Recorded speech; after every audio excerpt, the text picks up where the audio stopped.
नमस्कार दोस्तों, ND news network में आपका स्वागत है और अब समय है न्यूज़ हेडलाइन टुडे का। उत्तर भारतीय राज्यों में छाने लगा मानसून। दुनिया भर में कोरोना की करीब 120 वैक्सीन पर चल रहा है काम।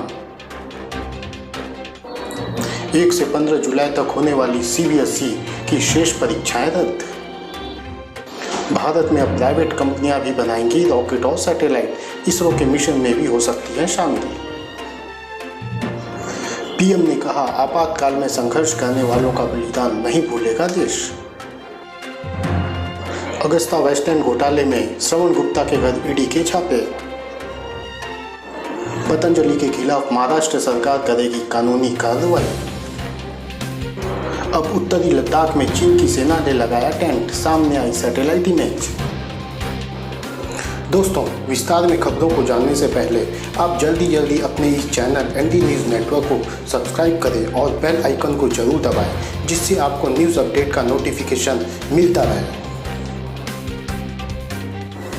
महाराष्ट्र सरकार ने कहा है कि पतंजलि के खिलाफ कानूनी कार्रवाई करेंगे यदि वे अपनी एंटी कोरोना दवा का विज्ञापन करेंगे या बचने की कोशिश करेंगे। महाराष्ट्र के गृह मंत्री अनिल देशमुख ने कहा कि हमारी सरकार यह कार्रवाई इसलिए करेगी क्योंकि आयुष मंत्रालय को दवा को मंजूरी देना बाकी है।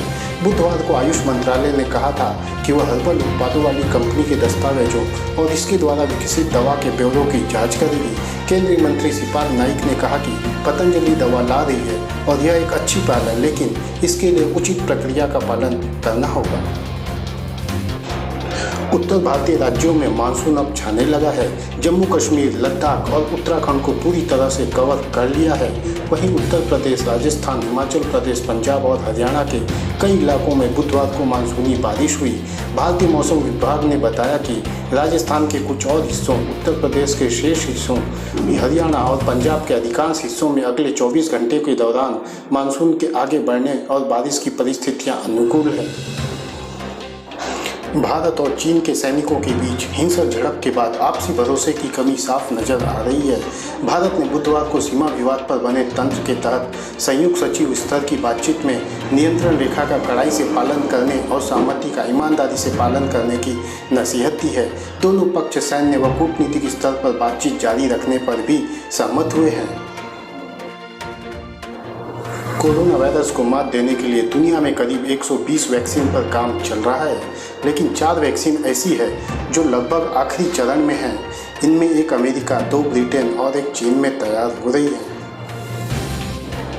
चीन ने पूर्वी लद्दाख में ही नहीं बल्कि उत्तरी लद्दाख में भी भारतीय दावे वाले क्षेत्र में घुसपैठ की है। सेना की तरफ से हालांकि इस बारे में कुछ नहीं कहा गया है, लेकिन मीडिया में आई उपग्रह की तस्वीरों से साफ दिखता है कि डेप्सांग सेक्टर में चीनी सेना की उपस्थिति देखी गई है।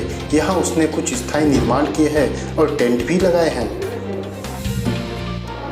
सीबीएसई ने 1 से 15 जुलाई तक होने वाली 10वीं की परीक्षाएं रद्द करने और 12वीं के छात्रों को 2 विकल्प देने का फैसला किया है। यह जानकारी आज सरकार की ओर से सुप्रीम कोर्ट को दी गई।